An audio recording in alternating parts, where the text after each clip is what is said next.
Assalamu alaikum, сұрадыңар, жооп берем. Мектепте класстагы балдар бири тупой деп урушат эле. Ал кезде түшүнбөйт элем мунун маанисин. Азыр ойлоп көрсөм, бул мококтук экен. Мококтуктан кантип кутулса болот дейт. Бул дагы узун каттын ичиндеги суроо. Мага өзгөчө Кыргызстандын четинде эмгектенип жүргөн жигиттерден, кыздардан көп кат келет. Мен да зерикпей отуруп жазам аларга. Жана ошолордун ичинде кызык суроолордун да сууруп алгам. Мектепте бул өзү такыр башка маанидеги келген кат эле.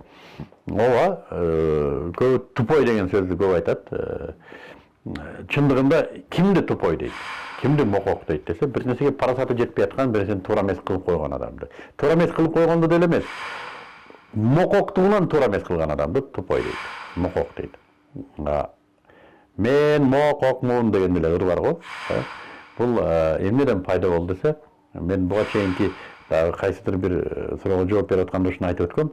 Адамдын акылынын чабыты алсыз болот. Камтый албайт маселени. Ой чабыты алаксып кетет башка нерсеге. Же болбосо жөн эле алсыз, менин иши алсыз, интеллект алсыз болгондуктан камтый албайт маселени. Карай албайт маселеге, үңүлө албайт маселеге. Жана эмне кыларын билбейт да, туура эмес мамиле кылып коет. Ошондуктан бул мококтук болуп эсептелет. Өтпөйт анын акылы муну чечкенге.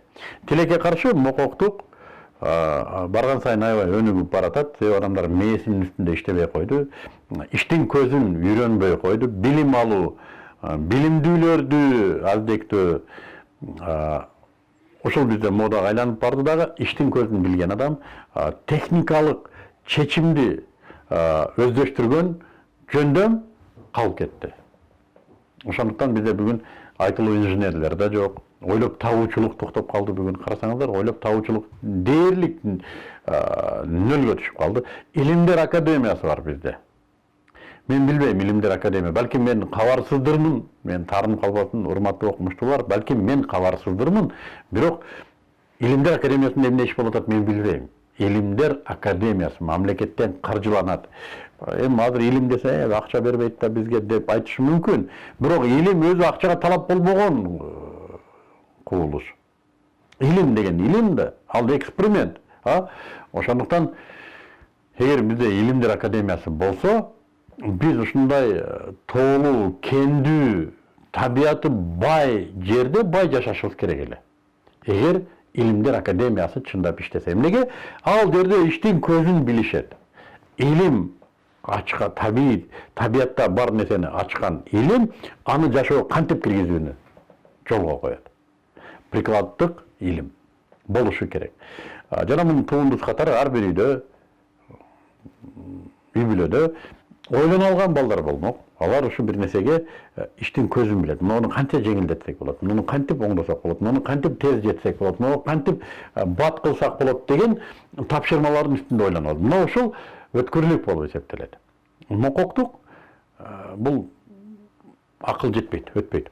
Ал көп окуган, бирок мокок, өтпөйт акыл. Ошон үчүн акылды машыктырыш керек. Мунун да өзүнүн методологиясы бар, өзүнүн туруму бар.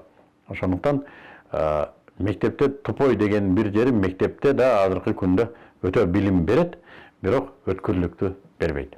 Тилекке каршы бизде бербейт.